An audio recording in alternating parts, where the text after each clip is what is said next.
بات ہوئی کہ ایک فون کال ہوئی تھی جب مولانا فضل الرحمان نے دھرنا دیا ہوا تھا. اس فون کال میں ایک جگہ پہ چودھری پرویز الہی موجود تھے اور ایک جگہ میرے کپتان موجود تھے.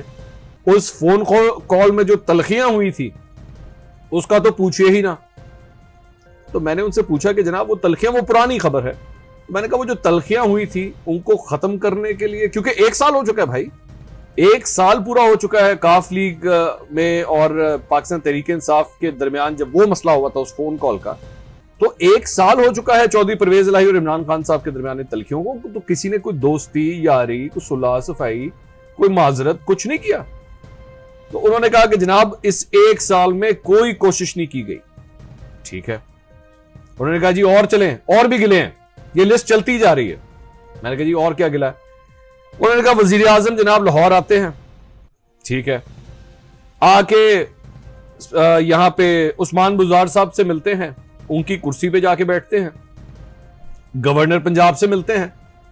چودھری پرویز الہی سے کیوں نہیں ملتے؟ انہوں نے آخر ایسا کیا کیا ہے؟ آپ ہی کی اسمبلی کے اسپیکر ہیں، ان کے ساتھ کیا مسئلہ ہے؟ ان سے بھی ملاقات نہیں ہوتی. بات میں دم تھا. میں نے کہا جی بالکل، یہ آپ کی ایک بڑا امپورٹنٹ پوائنٹ ہے. وزیر اعظم جب کراچی جاتے ہیں تو وہاں پہ ایم کیو ایم کے رہنماؤں سے ملاقاتیں کرتے ہیں. اگر بلوچستان کا معاملہ ہو تو جی ڈی اے والوں سے ملاقاتیں ہوتی ہیں. کاف لیگ سے آخر کیوں ملاقات نہیں ہوتی؟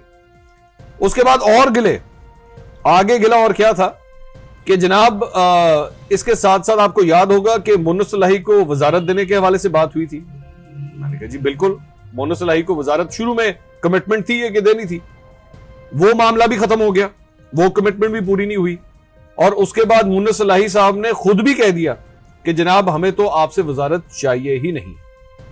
تو وہ معاملہ بھی کھٹائی میں پڑ گیا. پاکستان تحریک انصاف کی حکومت کی جانب سے اس کے بعد یہ آفر کروائی گئی کہ جناب چودھری شجاعت حسین صاحب کے جو بیٹے ہیں ان کو وزارت دے دیتے ہیں. اچھا، اپنی طرف سے میرے کپتان کی حکومت نے یہ کوشش کی کہ معاملے کو حل کر لیا جائے، لیکن چودھری برادران کی جانب سے یہ اچھے طریقے سے نہیں لیا گیا، بلکہ اس کو ایک کوشش سمجھی گئی کہ خاندان کو ڈیوائیڈ کرنے کی کوشش کی جا رہی ہے کہ مونس الہی کو تو ہم وزارت نہیں دیں گے لیکن چودھری شجاعت حسین کے بیٹے کو یہ وزارت دے دیں گے. تو اس آفر کو بالکل ٹھکرا دیا گیا کہ جناب یہ آفر ہمیں کسی طور پہ بھی قبول نہیں ہے. ابھی آگے چل کے میں آپ کو یہ تفصیلات بھی بتاؤں گا کہ قاف لیگ کا اور جہانگیر ترین کا بھی آپس میں ایک بڑا سٹرونگ لنک ہے. یہ میں ابھی آگے چل کے آپ کو بتاتا ہوں. اور اس کے بعد ایک سب سے بڑا سوال یہ کہ کیا قاف لیگ اتحادی حکومت کو چھوڑنے کے لیے تیار ہے یا نہیں ہے. اس کے حوالے سے ایک بڑی مزے کی اپڈیٹ ہے، یہ آج تک ابھی تک آپ نے سنی نہیں ہوگی، یہ بھی میں ابھی آپ کے ساتھ شیئر کرتا ہوں. آگے چلیں. اس کے بعد انہوں نے کہا کہ جناب کسانوں کی جانب سے احتجاج کیا گیا لاہور کے اندر، اور ہم ان کو کہہ کے تھک گئے کہ جناب کاشتکاروں کے حوالے سے، کسانوں کے حوالے سے ہم اچھی طرح جانتے ہیں کہ ان معاملات کو کس طرح حل کیا جا سکتا ہے، ہمیں آن بورڈ تو لیں. لیکن ان کی جانب سے کوئی بات چیت نہیں کی گئی، نہ ان کو آن بورڈ لیا گیا، نہ ان سے گفتگو کی گئی. لوکل گورنمنٹ ایکٹ ایک اور ایشو جس کے اوپر کاف لیگ کی جتنی بھی نمائندگی تھی ان سے کوئی گفتگو نہیں کی گئی. بل آ جاتے ہیں لیکن بلوں کے حوالے سے کوئی ڈیٹیل نہیں دی جاتی. یہاں پہ میں نے سوال اٹھایا، ارے جناب کچھ تو اچھا ہوا ہوگا آپ دونوں کے درمیان، آپ تو صرف برائیاں ہی کر رہے ہیں. تب مجھے بتایا گیا کہ نہیں، ایک چیز اچھی ہوئی ہے کہ اس دوران ہمیں ڈیولپمنٹ فنڈ ضرور دیے گئے ہیں. اور یہ ماننا پڑے گا کہ پاکستان تحریک انصاف کی حکومت کی جانب سے، لیڈرشپ کی جانب سے ہمیں ڈیولپمنٹ فنڈ ضرور دیے گئے. لیکن یہ صرف ہمیں نہیں دیے گئے بلکہ تمام اتحادیوں کے درمیان یہ ڈیولپمنٹ فنڈ جو ہے وہ بانٹے گئے ہیں. میں نے کہا چلیں یہ بھی ٹھیک ہے. اس کے بعد ایک سب سے زیادہ جو دکھتی رگ ہے، سب سے زیادہ بڑا مسئلہ جس کی وجہ سے کاف لیگ بہت پریشان ہے، آج سے تقریباً کوئی 21 سال پرانا ایک کیس ہے، نیب کا کیس ہے، جو کاف لیگ میں چودھری شجاعت حسین اور چودھری پرویز الہی کے اوپر انکوائری ہوئی تھی. وہ انکوائری اثاثہ جات کے حوالے سے تھی کہ آمدن سے زائد اثاثے بنائے گئے تھے. وہ کیس 1999 میں اس وقت کے جو انکوائری آفیسر تھے انہوں نے اس کو بند کر دیا تھا. دور پرویز مشرف صاحب کا تھا، یہ ذہن میں رکھیے گا. اس انکوائری کو 2018 میں آ کے 2018 کے اینڈ میں یا 2019 کے شروع میں دوبارہ کھول دیا گیا ہے، اور جس کی وجہ سے کاف لیگ بڑی پریشان ہے. وہ یہ کہتی ہے کہ جناب اصل میں یہ کیس جو کھولا گیا ہے، جو 20 سال پرانا تقریباً کیس ہے، اسے صرف اس لیے کھولا گیا ہے تاکہ ہمیں باندھ کے رکھا جائے، تاکہ ہمیں کہیں جانے نہ دیا جائے. اس کیس کے ذریعے دراصل میں ہمیں بلیک میل کرنے کی کوشش کی جا رہی ہے تاکہ ہم اتحادی حکومت کو نہ چھوڑیں. تو یہ اس قسم کے جو اقدامات ہیں، یہ پوری جو آپ نے ہسٹری سنی ہے، اس کی وجہ سے کاف لیگ اور حکومت کے درمیان پریشانی ہے۔ پھر اگلا سوال میرا یہ تھا کہ جناب یہ بتائیے کہ اگر اتنے مسائل ہیں تو کیا آپ اتحادی حکومت کو چھوڑ رہے ہیں؟ تو تب اس ذرائع نے مجھے یہ کہا کہ جناب آپ کو یاد ہوگا مونس الہی صاحب نے حامد میر صاحب کو ایک انٹرویو دیا تھا، اور اس کے اندر انہوں نے کہا تھا کہ جناب اگر آپ کو عمران خان صاحب کو میری شکل پسند نہیں ہے تو ویسے ہی کھل کے بتا دیں تاکہ پتہ لگ جائے۔ تو اس وقت بھی مونس الہی نے کہا تھا کہ ہم تب تک یہ اتحادی حکومت نہیں چھوڑیں گے جب تک ہمیں دھکے دے کے اس اتحادی حکومت سے نکالنا دیا جائے۔ یہاں پہ پھر میرا ایک اور سوال تھا، میں نے یہ پوچھا کہ یہ بتائیے کہ آپ کہیں اس وجہ سے تو نہیں چھوڑ رہے کہ اپوزیشن کے ساتھ اب تک آپ کی کوئی ڈیل نہیں ہوئی؟ اگر اپوزیشن نے آپ سے ڈیل کی یا آپ کو آفر کی تو کیا دروازے ان کے لیے کھلے ہیں؟ اس کا جواب مجھے بڑا انٹرسٹنگ ملا۔ انہوں نے کہا جناب اپوزیشن کی جانب سے ہماری نہ کوئی بات چیت چل رہی ہے، نہ کوئی نیگوسیشنز چل رہی ہیں، نہ انہوں نے مجھ سے رابطہ کیا ہے۔ میں نے کہا ٹھیک ہے، لیکن یہ بتائیے کہ کیا اگر رابطہ کر لیا جاتا ہے تو پھر؟ تو اس کا جواب یہ تھا کہ سیاست میں کبھی بھی دروازے بند نہیں کیے جاتے۔ یہ جملہ بڑا معنی خیز ہے کہ سیاست میں دروازے کبھی بند نہیں کیے جا سکتے۔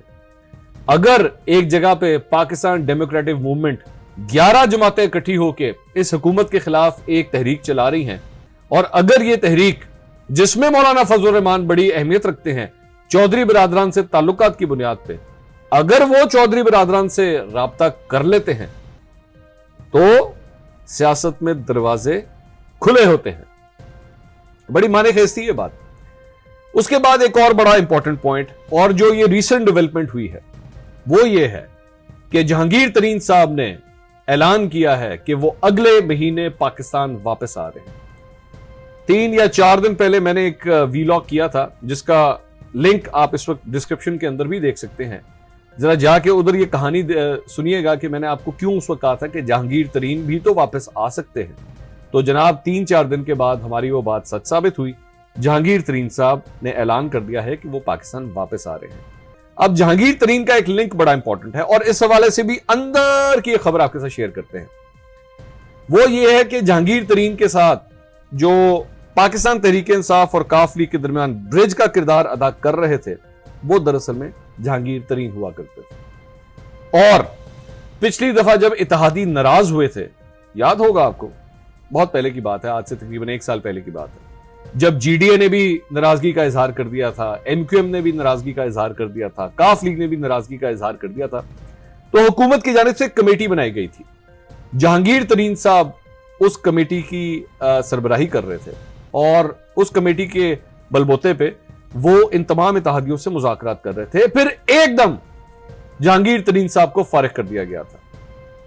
میری اطلاع کے مطابق جہانگیر ترین صاحب کو جب فارغ کیا گیا تھا تو مونس الہی صاحب نے جہانگیر ترین کو ایک فون کیا تھا اور ان سے پوچھا تھا کہ جناب ٹی وی کے اوپر چل رہا ہے کہ آپ فارغ ہو گئے ہیں۔ تو انہوں نے بھی وہی جواب دیا تھا جو فیاض الحسن چوہان نے وزارت اطلاعات سے فارغ ہونے کے بعد دیا تھا کہ مجھے تو کچھ بھی نہیں پتا، واقعی مجھے فارغ کر دیا گیا ہے۔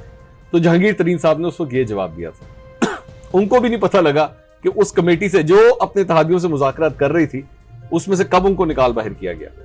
اور دوسری بات یہ، دونوں کے درمیان، کاف لیگ کے درمیان اور جہانگیر ترین کے درمیان ایک مشترکہ ایک اور چیز بھی ہے، وہ ہے شوگر کمیشن کی رپورٹ، جس میں دونوں کو ہی ہٹ کیا گیا ہے۔ دونوں ہی اس کی وجہ سے جو ہے وہ کافی ناراض ہوئے ہیں۔ اس سارے معاملے کے اندر جہانگیر ترین کی واپسی پاکستانی سیاست کے اندر ایک بہت بڑی تبدیلی لا سکتی ہے۔ یہ پاکستان تحریک انصاف کے حق میں بھی ثابت ہو سکتی ہے، اور اگر معاملات نہ طے ہوئے تو جہانگیر ترین اور ساتھ ساتھ کاف لیگ دونوں ہی مزید ناراض بھی ہو سکتے ہیں۔ اس کے لیے آپ کو تھوڑا سا انتظار کرنا پڑے گا کہ وقت آگے چل کے اگلے 1 مہینے میں کیا کرتا ہے۔ اور دوسری بات یہ، اگلا 1 مہینہ کیوں امپورٹنٹ ہے؟ نومبر سے لے کے دسمبر تک کا معاملہ، کیونکہ لاہور اور ملتان کے اندر جلسے ہونے جا رہے ہیں پی ڈی ایم کے، اور ملتان اور لودھراں بہت قریب ہیں آپس میں۔ اور آپ کو پتا ہے کہ ساؤتھ پنجاب کے اندر اگر کچھ ہوتا ہے تو اس کے اندر 2 بڑے کھلاڑی ہیں میرے کپتان کے، ایک ہیں شاہ محمود قریشی اور ایک تھے جہانگیر ترین۔ تو اس موقع کے اوپر جہانگیر ترین کا واپس آنا ملتان کی سیاست اور جنوبی پنجاب کی سیاست کے اندر کیا تبدیلی لا سکتی ہے، یہ پلس مائنس میرے خیال میں آپ خود ہی کر لیجئے۔ اس کے ساتھ ساتھ ہم نے اپنی دوسری ایک ویڈیو کے اندر آپ کو یہ خبر دی تھی، بلکہ افواہ دی تھی، خبر نہیں تھی، افواہ تھی، فواد چودھری صاحب کا پورٹ فولیو جو ہے وہ تبدیل ہو سکتا ہے۔ اس سلسلے میں ایک اور ڈیولپمنٹ آج ہوئی ہے جو مجھے موصول ہوئی، وہ بھی میں آپ کو دے دیتا ہوں۔ وہ یہ ہے کہ شاید معاملہ صرف فواد چودھری تک نہیں ہوگا، کئی اور ٹوپیاں بھی ایک سر سے دوسرے سر کے اوپر گھمائی جائیں گی اور بھی کچھ مزید لوگوں کے پورٹ فولیو جو ہیں وہ تبدیل ہو سکتے ہیں۔ یاد ضرور رکھیے گا، چینل کو سبسکرائب کرنا مت بھولیے گا، کیونکہ اس قسم کی خبریں آپ کو انہی ویلاگ کے ذریعے ملتی ہیں۔ بیل آئیکن پریس کر لیجئے گا تاکہ آپ کو نوٹیفیکیشن ضرور ملتا رہے۔ آئندہ دوبارہ ویلاگز کے اندر آپ سے دوبارہ بھی ملاقات ہوتی رہے گی، کیونکہ آج ہم لوگ اس آؤٹ ڈور لوکیشن کے اوپر بیٹھ کے یہ ویلاگ کر رہے ہیں، تو یہ جو آس پاس کا شور ہے یہ ایک نیچرل ساؤنڈ ہے۔ جب آپ باہر بیٹھتے ہیں تو یہ ساؤنڈ بھی پھر آپ کو ساتھ ہی ملتا ہے۔ اب معذرت اگر آپ کو اس سلسلے میں کوئی تکلیف ہوئی ہو، لیکن اب یہ سلسلہ چلے گا اور ہم کوشش کریں گے کہ کم سے کم شور کے اندر آپ سے ہم کلام ہو سکے۔